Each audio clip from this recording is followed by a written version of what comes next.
साथियों नमस्कार। Real news channel में आपका हार्दिक स्वागत है। उत्तर प्रदेश भाजपा की तरफ से एक नई खबर आ रही है कि डिप्टी सीएम ब्रजेश पाठक जो ब्राह्मण वर्ग से हैं और केशव मौर्य पिछले वर्ग से हैं और दलित वर्ग से कोई डिप्टी सीएम नहीं है, जबकि दलित वर्ग बीजेपी से फिलहाल बहुत नाराज बताया जा रहा है। इससे अलग करणी सेना द्वारा जिस तरीके से हथियार, तलवार और बंदूक लेकर जैसे प्रदर्शन किए गए और सपा सांसद रामजीलाल सुमन के घर पर जिस तरीके से हमला किया गया करणी सेना द्वारा, उससे दलितों में काफी रोष बीजेपी के खिलाफ बताया जा रहा है, जिसकी भरपाई के लिए बीजेपी नेतृत्व चाहता है कि एक डिप्टी सीएम दलित वर्ग से भी बनाया जाए। हालांकि इस पर जो चर्चा के दौरान बात आई कि मुख्यमंत्री बनाया जाए, तो मुख्यमंत्री योगी आदित्यनाथ अपनी पकड़ बनाए हुए हैं। अभी दूसरे डिप्टी सीएम हैं दोनों, वो भी अपनी पकड़ बनाए हुए हैं। अगर उनमें से किसी को हटाया गया तो दिक्कत होगी, उस वर्ग का वोट मिलना मुश्किल हो जाएगा। इसलिए सॉल्यूशन निकाला गया है कि एक डिप्टी सीएम दलित वर्ग से तीसरा बना दिया जाए। हालांकि प्रदेश अध्यक्ष भी बनाया जा सकता था, लेकिन प्रदेश अध्यक्ष की कुर्सी पर अभी मामला अटका हुआ है।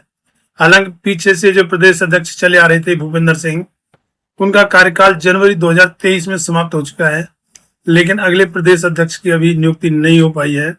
उसकी वजह कुछ सामाजिक राजनीतिक समीकरण हैं उत्तर प्रदेश के, और इससे अलग जो केंद्रीय भाजपा अध्यक्ष का चुनाव नहीं होने की वजह से भी वो दिक्कत आ रही है। तो इसलिए बीजेपी प्रदेश अध्यक्ष की जगह तो अभी जो की तो रखी गई है, लेकिन उसकी जगह तीसरा डिप्टी सीएम दलित वर्ग से बनाए जाने की चर्चा जोरों पर है। और इसमें सबसे आगे जो नाम चल रहा है वो है कन्नौज से विधायक और पूर्व आईपीएस अफसर असीम अरुण। उनकी चर्चा ज्यादा जोरों पर है। अब देखते हैं भारतीय जनता पार्टी तीसरा डिप्टी सीएम बनाती भी है या नहीं बनाती है, और बनाती है तो किसको बनाती है। हालांकि जब से लोकसभा चुनाव हुए हैं और भाजपा काफी डाउन गई है, तब से उत्तर प्रदेश में हालात सुधारने के लिए बीजेपी लगातार कोशिश कर रही है, लेकिन कोई हल भारतीय जनता पार्टी को उत्तर प्रदेश में दिखाई नहीं दे रहा है। क्योंकि उत्तर प्रदेश के मुख्यमंत्री योगी आदित्यनाथ हैं, जो अपने आप को ठाकुर कहलवाने में गर्व महसूस करते हैं, और पूरे उत्तर प्रदेश में नौकरशाही पर भी ठाकुरवाद के आरोप लगातार लग रहे हैं। और थानों में एसएसपी, डीएम ज्यादातर की नियुक्ति ठाकुरों की बताई जा रही है, और ठाकुरों के ऊपर उनके द्वारा किए हुए क्राइम के एवज में भी कोई कार्रवाई नहीं होने का भी आरोप लगातार लग रहा है। तो इसलिए, और उस ठाकुरवाद से सबसे ज्यादा त्रस्त दलित वर्ग है, जो भाजपा ये सोचती थी कि दलित वर्ग उससे जुड़ा है, वो दूर छिटका है। उसकी भरपाई के लिए भारतीय जनता पार्टी हर संभव कोशिश कर रही है, लेकिन योगी आदित्यनाथ पर अभी लगाम नहीं लगा पा रही है।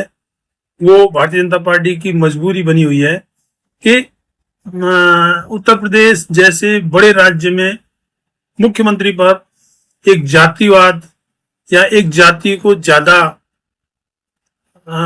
छूट देने का जो आरोप लग रहा है वो कम नहीं हो पा रहा है। करणी सेना जो योगी आदित्यनाथ की स्वजातीय सेना बताई जाती है, उसने जिस तरीके से हथियार, तलवार, बंदूक लेकर प्रदर्शन किए और रामजीलाल सुमन जो सपा सांसद हैं उनके घर पर हमला किया, या उसके बाद में अब 2 मई को जो जन आक्रोश रैली मुजफ्फरनगर में लोगों द्वारा की गई थी, उसमें राकेश टिकैत के साथ में जो अभद्रता की गई या उनकी पगड़ी उछाली गई, धक्का मुक्की की गई, वो भी उसी का रूप माना जा रहा है। तो इसलिए भारतीय जनता पार्टी का केंद्रीय नेतृत्व इस बात से परेशान है और फिलहाल सोच रहा है कि एक डिप्टी सीएम दलित वर्ग से बनाया जाए।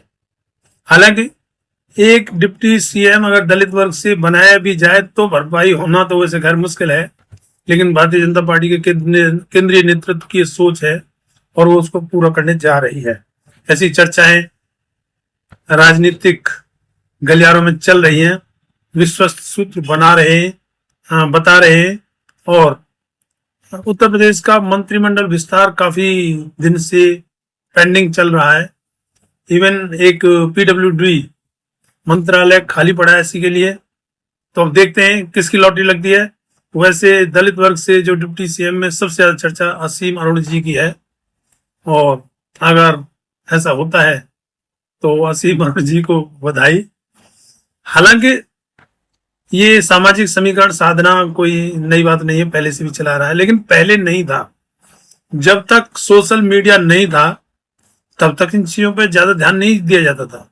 वैसे भारतीय जनता पार्टी सवर्ण हिंदू सवर्णों को ही प्राथमिकता देती आई है। जिस तरीके से उत्तर प्रदेश का चुनाव 2017 का केशव मौर्य प्रदेश अध्यक्ष थे और उनकी अगुवाई में, उनके नेतृत्व में चुनाव लड़ा गया था, लेकिन जब मुख्यमंत्री बनाने की बात आई तो काफी दिन उसको पेंडिंग रखा और लास्ट में योगी आदित्यनाथ को मुख्यमंत्री बना दिया।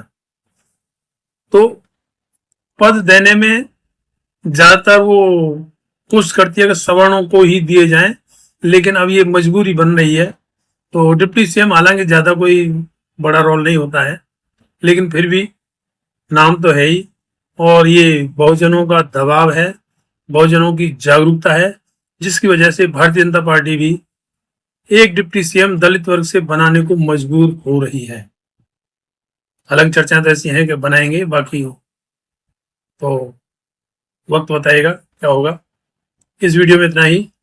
पोस्ट अच्छी लगी हो तो चैनल को सब्सक्राइब, वीडियो को लाइक, शेयर और कमेंट में अपनी राय जरूर दें। धन्यवाद। जय भीम।